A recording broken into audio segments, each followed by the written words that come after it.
Et coucou à tous, nous revoilà donc pour la suite de la lecture. Nous étions arrivés au chapitre 18, le prophète Youssouf et ses frères. Il y a bien longtemps vivait un vieil homme. Il s'appelait Jacob, et il était lui-même prophète. Jacob avait 12 fils, il les aimait tous, mais il avait une préférence pour les deux plus jeunes, Youssouf, Joseph, et Benjamin. Les frères aînés étaient jaloux de Youssouf. Ils voulaient que leur père lui témoigne plus d'amour. Ils projetèrent alors de se débarrasser de lui. Un jour, alors que Jacob était assis devant sa tente, ses fils vinrent le voir et lui dirent « Laisse-nous emmener Youssouf avec nous. Il est assez grand à présent. Il pourra jouer pendant que nous gardons les moutons. » Le prophète Jacob n'aimait pas cette idée, mais il accepta de laisser Youssouf partir avec ses frères aînés.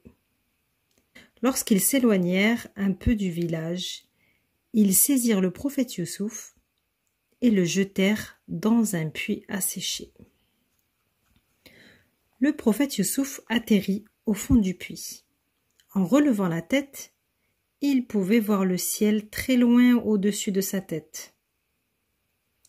Il se dit « Ce puits est trop profond, je ne pourrai jamais le remonter. Que dois-je faire ?» Il commença alors à avoir très peur. Par chance, une caravane passait par là. Il faisait très chaud, les hommes et leurs chameaux avaient très soif. Un homme aperçut le puits. Il dit aux autres « Allons prendre de l'eau de ce puits !» Un groupe d'hommes s'approcha du puits. L'un d'entre eux attacha une corde à un seau et le fit descendre dans le puits. Puis il remonta le seau. Et que virent-ils alors? Un garçon qui s'agrippait au seau. Ils se mirent à crier « Un garçon, un garçon !» Tout le monde se pressa autour du puits.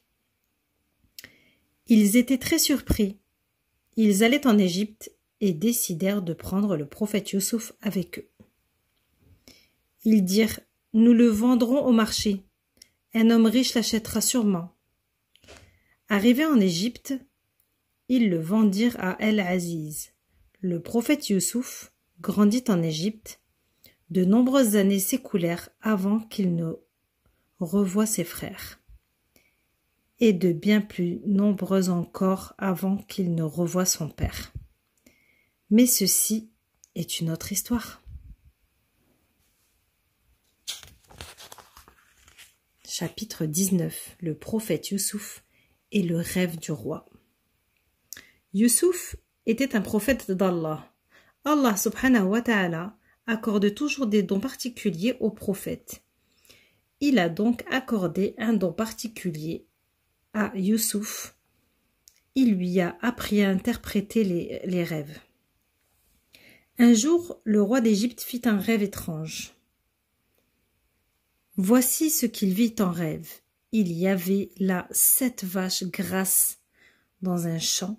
Ensuite vinrent 7 vaches maigres qui mangèrent les 7 vaches grasses.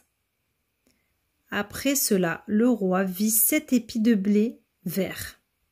Les 7 épis de blé vert devinrent secs. Le lendemain, le roi réunit tous les savants. Il leur raconta son rêve et dit « Que signifie ce rêve? Pourquoi les vaches maigres ont-elles mangé les vaches grasses? Pourquoi les épis de blé vert sont-ils devenus secs ?»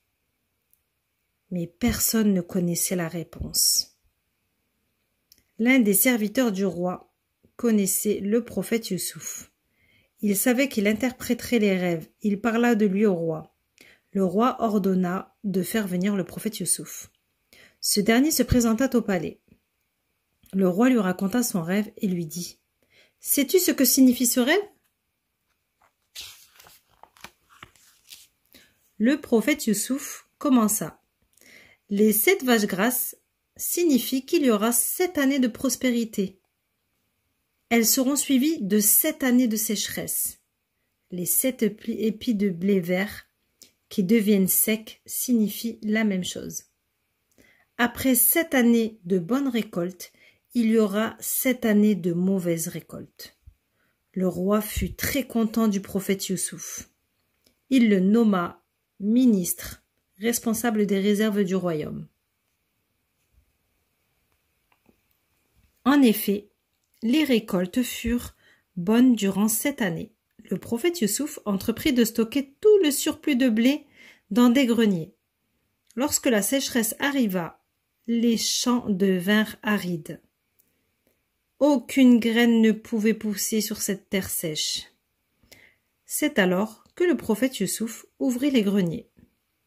Il distribua des graines aux gens et personne ne connut la faim. Allah subhanahu wa ta'ala veille sur ses serviteurs. Il a envoyé les prophètes pour les guider. Ceux qui suivent leurs recommandations sont sauvés.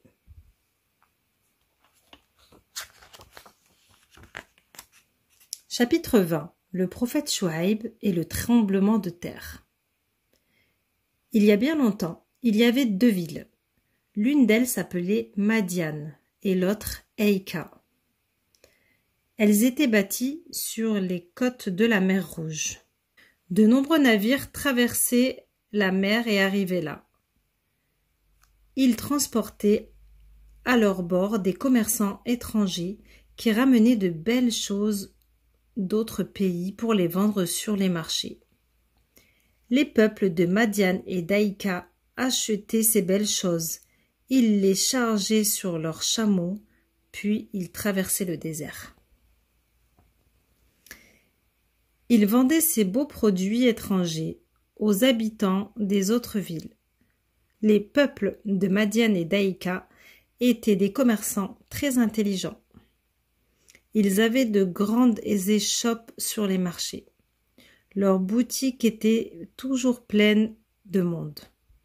Il y avait beaucoup de chameaux pour transporter les marchandises d'un endroit à un autre. Ils gagnaient beaucoup d'argent et devinrent ainsi très riches. Mais leur richesse les avait rendus orgueilleux, et cela leur fit oublier Allah subhanahu wa ta'ala. Ils commencèrent à tromper les clients dans leurs boutiques en gonflant les prix de leurs marchandises. Ils trichèrent même sur les poids et les mesures de celles-ci pour en tirer plus de profit. Allah subhanahu wa ta'ala n'aimait pas ce qu'ils faisaient. Il leur envoya le prophète Chouaïb. Celui-ci leur dit de ne pas tromper les gens pour les voler.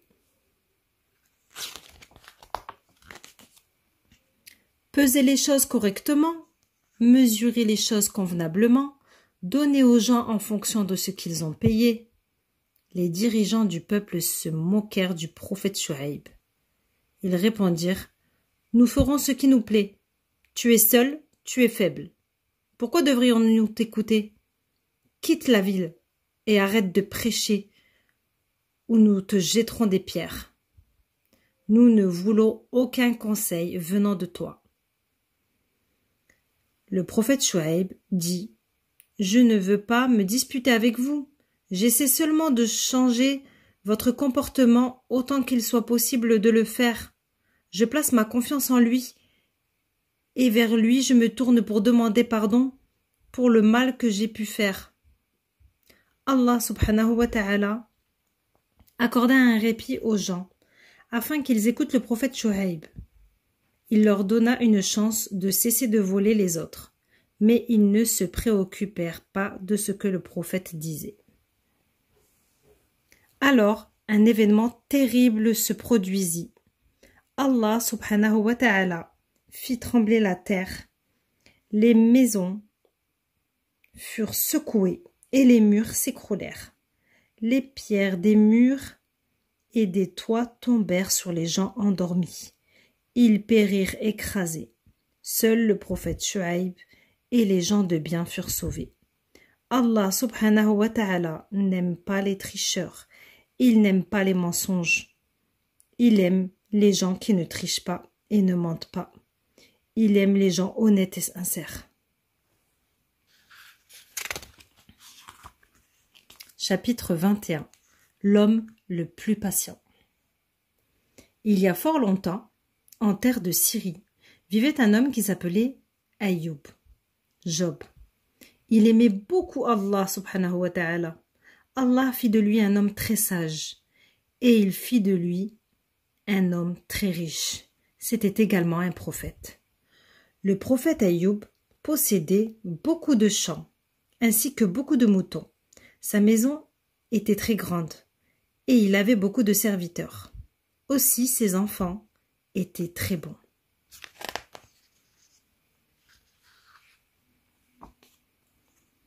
Le prophète Ayoub était conscient que tout cela venait d'Allah subhanahu wa ta'ala. Il savait qu'Allah lui avait donné tous ses champs, ses moutons et cet argent. Il priait Allah et le louait pour ses bienfaits. Les gens du village disaient « C'est facile pour lui d'aimer Allah, c'est facile pour lui de le prier chaque jour. Il est riche, il a du temps pour cela. Mais nous autres sommes pauvres. Nous n'avons ni de belles maisons, ni de champs. Si Ayoub avait été pauvre, comme nous, il n'aurait pas aimé Allah autant. Il ne l'aurait pas prié autant. » Alors Allah subhanahu wa ta'ala voulut leur montrer qu'ils avaient tort. Il voulut leur montrer que le prophète Ayoub ne cesserait jamais de l'aimer. Pour cela, il mit le prophète Ayoub à l'épreuve. Un jour, les moutons du prophète Ayoub disparurent. Le jour suivant, les champs et les jardins s'asséchèrent. Il n'y avait plus une goutte d'eau. Le prophète Ayoub devint pauvre. À l'exception de son épouse, tous les membres de sa famille moururent. Il se trouva seul et il finit par tomber malade. Cependant, il ne se plaignait jamais. Il ne s'arrêta pas de prier Allah subhanahu wa ta'ala et savait qu'il l'aiderait. Il invoqua Allah. « Je suis vaincu par la misère, mais tu es le plus miséricordieux des miséricordieux. » Allah aimait la patience du prophète Ayoub. Il lui dit « Frappe le sol avec tes pieds. » C'est alors qu'une source jaillit. Allah subhanahu wa ta'ala ordonna au prophète Ayoub de se baigner avec l'eau de cette source afin de retrouver la santé. Le prophète Ayoub retrouva la santé. Allah subhanahu wa ta'ala lui redonna une grande maison, des champs et des moutons. Il lui redonna beaucoup d'enfants. Il le rendit encore plus riche qu'avant. Parce que le prophète Ayoub avait fait preuve d'une grande patience tout au long des dures épreuves qu'il a traversées, Allah subhanahu wa ta'ala l'a récompensé généreusement dans la vie future, mais également dans ce monde où il a renforcé la prospérité qu'il avait connue auparavant. Il eut une nouvelle famille composée de 7 fils et de 3 filles. Il vécut jusqu'à l'âge avancé de 93 ans et connut 4 générations. Il était devenu si riche qu'on disait qu'une pluie de sauterelles en or était tombée sur lui. Chapitre 22. Le prophète Younous et la baleine, que nous verrons dans la prochaine lecture.